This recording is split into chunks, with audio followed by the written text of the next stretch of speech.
If you're an early adopter of road bike disc brakes, then you may be new to the world of hydraulic system bleeding. It's commonplace in mountain biking and is a fairly easy job with the right tools, but will keep your brakes performing to their maximum potential. Stay tuned and we'll talk you through the process.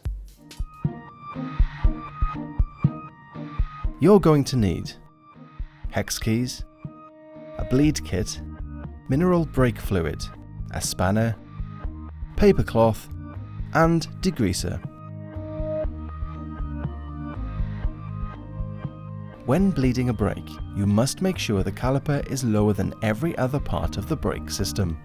The front brake is usually okay, but you may need to alter the position of the bike. This is to allow the fluid to move upwards through the system.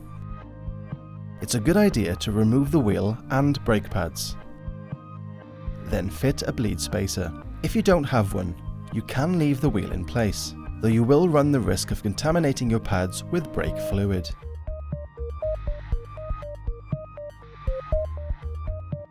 Pull back the hoods to expose the top of the braking unit. Remove the plastic fairing by removing the screw at the top and unclipping the plastic panel.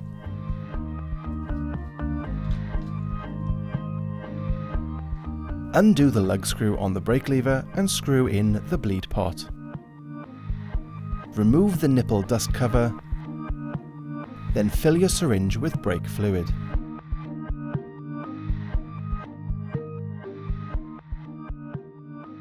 Push out as much air as possible.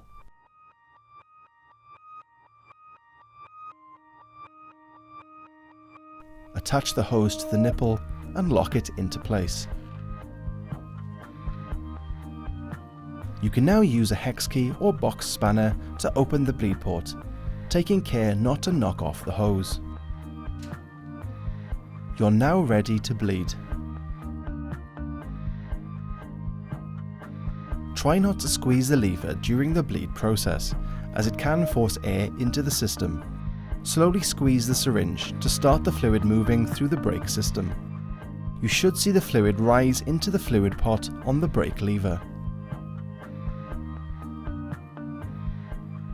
Give the hose a tap to help move any stuck air bubbles. Finally, lock off the bleed nipple. The system should now be free of air. A more responsive feeling lever will be a clear sign that the system is properly bled. If it's not, you'll need to repeat this step. Don't be tempted to reuse the old brake fluid, as it may contain dirt and moisture that you don't want to get in your brake system. Make sure you've locked off the lug screw on the caliper, then remove the hose, taking care not to spill any fluid, and reinstate the dust cover.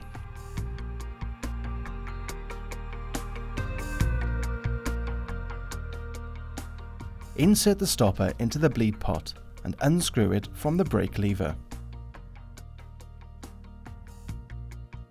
Return the lug screw to the lever and clean the brake unit with degreaser and paper cloth to remove any remaining brake fluid. Replace the fairing and secure with the screw. At this point, you should replace your gloves in order to prevent contamination of the brake pads. Remove the bleed spacer, then spray the caliper area with degreaser and clean thoroughly with paper cloth.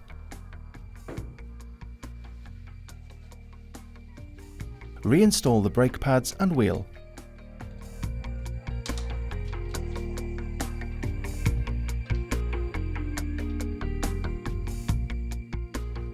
Then pump the lever until it bites and resets the pad position. The bike is now ready for a cautious test ride in a traffic-free area. Don't forget to subscribe and check out the rest of the channel. Let us know what you want more of on your BikeRadar.